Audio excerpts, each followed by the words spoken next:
वचन, ये वचन प्यारा वचन, ईशु मसीह का प्यारा वचन, पाव को दीप को राह को रोशन, ये है मसीह का प्यारा वचन, ये है वचन।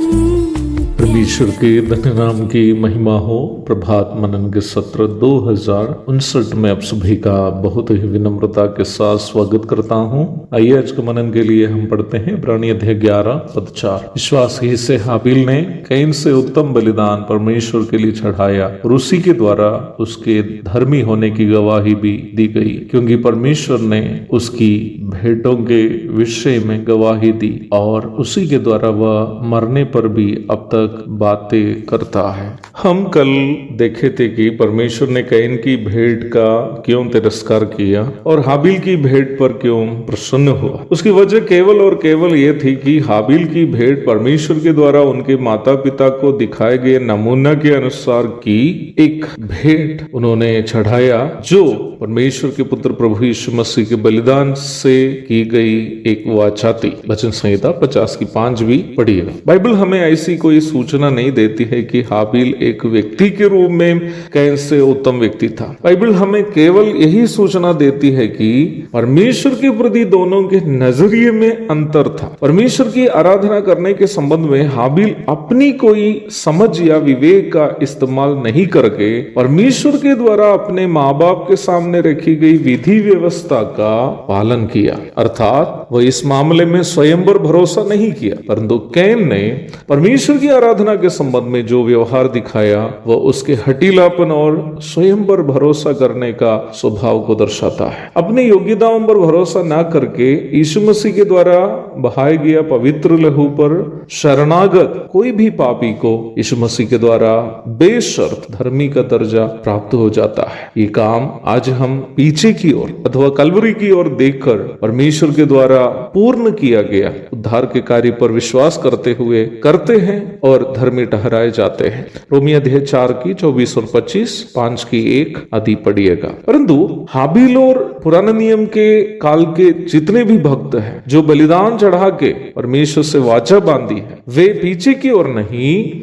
बल्कि उद्धार के जो काम परमेश्वर अपने पुत्र के द्वारा भविष्य में करने वाला था उसे आगे की ओर देखकर विश्वास किया और इस प्रकार वे धर्मी ठहराए गए। कैन उस जमाने के और वर्तमान जमाने के भी हठीले एवं स्वयं की सामर्थ्य पर विश्वास करने वाले तथाकथित विश्वासियों का प्रतिनिधि है। ऐसे लोग यद्यपि ये दावा करते तो है कि वे परमेश्वर पर विश्वास करते हैं और कभी भी ना परमेश्वर की विधि व्यवस्थाओं को मानते हैं, न परमेश्वर को कभी अपने जीवन में कार्य करने देते हैं। मसीह विश्वासी होने का दावा करने के बावजूद भी जीवन के हर क्षेत्र में ऐसे लोग जो भी निर्णय लेते हैं वे अपनी समझ के अनुसार के तथा स्वयं को खुश करने के उपलक्ष्य में किए जाने वाले निर्णय होते हैं। इस प्रकार के कपटी विश्वासी लोग कभी भी अपने जीवन से प्रभु को खुश नहीं कर पाएंगे, ना ही ऐसे लोगों के जीवन को परमेश्वर कभी अपनी महिमा के लिए उपयोग कर पाएंगे।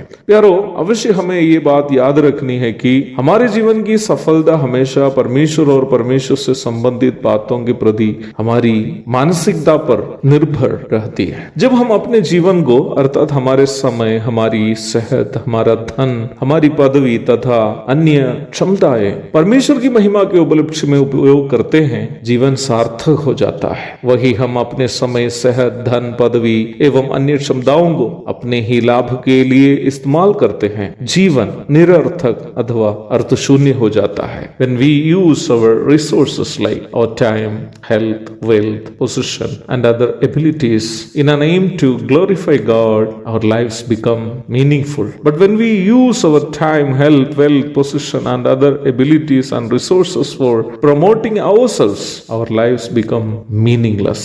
आराधना, सेवकाई आदि के नाम में वर्तमान में होने वाले कई कार्य दुख से कहना पड़ता है कि सेल्फ प्रमोशन अथवा स्वयं को ऊंचा करने के व्यर्थ प्रयास है। स्वयं को ऊंचा करने के लिए किए जाने वाले इस प्रकार के दिखावटी कार्यों को मिलने वाला प्रतिफल वही होगा जो कैन को मिला, जिनसे हमें ये जानकारी मिलती है कि कैन और उसके वंशज शापित निकला, परंतु हाबिल अपने अल्पकाल के जीवन यीशु मसीह को प्रदर्शित करने के लिए उपयोग करने के कारण एक उत्तम गवाही प्राप्त की। एक और शुभ दिन की धन्य कामनाओं के साथ आज का मनन में यहाँ समाप्त करता हूँ। प्रभु आप सबको आशीष दे। आमीन।